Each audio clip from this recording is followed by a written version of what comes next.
Hello friends, welcome to Ungal Samayal. இன்னைக்கு வந்து சூப்பரான மதுரை ஸ்பெஷல் முட்டை சப்பாத்தி எப்படி செய்யலாம் அப்படின்ட்டு தான் பார்க்க போகிறோம். ஃபஸ்ட்டு ஒரு சப்பாத்தியை வந்து கோதுமை மாவு எடுத்துகிட்டு நம்ம சப்பாத்தி மாவு பதத்துக்கு பிசைஞ்சிட்டு லைட்டாக எண்ணெய் சேர்த்துட்டு அதை வேக வச்சு எடுத்துடலாம்.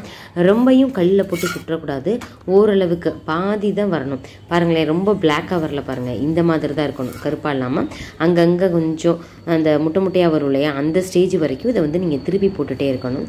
திருப்பி போட்டதுக்கப்புறம் என்ன பண்ணிக்கலாம் அப்படின்னா, ஒரு முட்டை எடுத்துக்கோங்க, அதை பவுலில் உடச்சி ஊற்றிட்டு உங்களுக்கு தேவையான அளவு உப்பு, மிளகுத்தூள் இதை மட்டும் சேர்த்து நல்லா அதை வந்து அடிச்சிடணுங்க.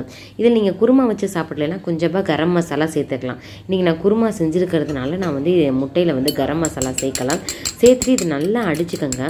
இது கூடயே சீக்ரெட்டாக வந்து பார்த்திங்கன்னா எண்ணெய் சேர்க்கணும். எண்ணெய் சேர்க்கும் பொழுது தான் நல்லா வந்து பொஃபுன்னு வரும். அதுக்காக தான் ஒரு டீஸ்பூன் எண்ணெயும் சேர்த்துட்டு நல்லா அதை அடிச்சிடலாம். பாருங்களேன், லைட்டாக வெந்திருக்கு. இந்த நேரத்தில் என்ன பண்ணிக்கலாம்னா, நம்ம இப்போ அடித்து வச்சுருந்த முட்டையை இதில் சேர்த்துக்கலாம். அப்படியே ஒரேடியாக ஊற்றிடக்கூடாது, கொஞ்சம் கொஞ்சம் எல்லா சைடுமே படுற மாதிரி இந்த மாதிரி லைட்டாக தடவி விட்டு நீங்கள் சேர்க்கணும். அடுப்பை வந்து லோ ஃப்ளேம் பண்ணிடணும்.